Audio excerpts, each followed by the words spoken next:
প্রিয় বন্ধুগণ, I have a plan. সাবজেক্টটা অত্যন্ত কঠিন। আমার মতো একজন ক্ষুদ্র রাজনৈতিক কর্মী এ বিষয়ে কথা বলার যোগ্যতা এখনো অর্জন করতে পারিনি, কিন্তু আমার নেতা আমার বয়সে ছোট, তার জন্ম দেখেছি, ইতিহাস সৃষ্টি করেছেন, প্রবীণদেরকে সম্মান করতে শিখেছেন, প্রবীণদের উপদেশ নেওয়া শিখেছেন। 16 বছর যিনি বাংলাদেশের মাটি থেকে অনেক অনেক দূরে, আপনাদের ভালোবাসা থেকে অনেক অনেক দূরে, তবুও নড়েন নাই, হেলেন নাই, বসে বসে প্ল্যান তৈরি করেছেন। একদিন না একদিন ইনশাল্লাহ, যদি আমি শহীদ জিয়ার সন্তান হই, আমি যদি স্বাধীনতা ঘোষকের সন্তান হই, আমি যদি আপসী নেত্রী বেগম খালেদা জিয়ার জ্যেষ্ঠ সন্তান হই, আমার ভাইয়ের বিদেশের মাটিতে মৃত্যু যদি আমার মনে থাকে, আমার যদি গুলশান ভবনের ট্রাকের বালু ট্রাক দিয়ে আমাকে অবরুদ্ধ করে রাখা আমার মনে থাকে, আমি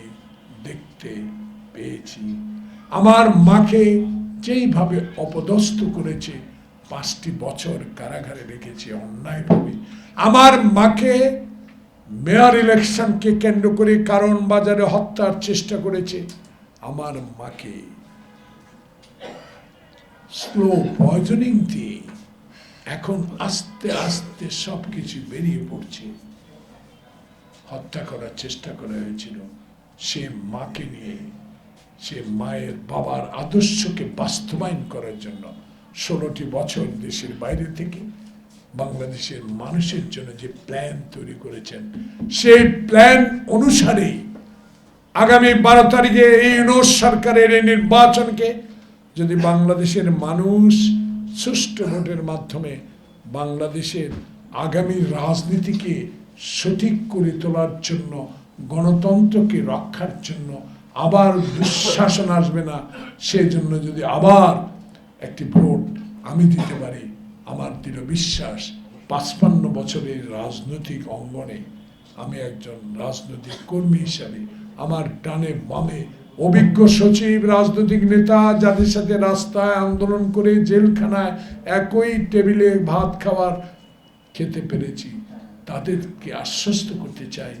আপনারা ধৈর্য 16 বছর ধরেছেন, আর কয়টা দিন গনে গনে 12 তারিখ বৃহস্পতিবার 7টা থেকে 4টা পর্যন্ত 16টি বছর যিনি মানুষের কথা চিন্তা করে প্ল্যান তৈরি করেছেন, সেই প্ল্যানটা বাস্তবায়িত করার জন্য উনি অপেক্ষা করছেন। উনি দেশে এসেছেন এবং 22 তারিখ থেকে বাংলাদেশে নির্বাচনী প্রচারণা শুরু হলে, সেই নির্বাচনী প্রচারণা যখন পবিত্র নগরী সিলেট থেকে যাত্রা শুরু করে শেষ ঢাকায় এসে শেষ করবেন, সেদিন অগণিত মানুষের ভালোবাসা, গণতন্ত্রের সপক্ষের লোক, মুক্তিযুদ্ধের সপক্ষের লোক, জুলাই আগস্ট বিপ্লবের সপক্ষের লোক যখন লক্ষ কোটি মানুষের সমাবেশ হবে, তখন ইনশাল্লাহ আমার মতো রাজনৈতিক কর্মী বিশ্বাস করবে, রেজাল্টের পর 12 তারিখ সন্ধ্যার পর সারা বাংলাদেশের কেন্দ্রগুলো থেকে রেজাল্ট শিট যখন ঢাকায় আপনাদের টেলিভিশন, অনলাইন, প্রিন্ট মিডিয়াতে আসতে শুরু করবে, আমার বিশ্বাস তখন দেখব লক্ষ হাজার মানুষের নির্বাচনে ভোট দেওয়ায় সেই ভোটে তারেক রহমান বাংলাদেশের প্রধানমন্ত্রী হবেন।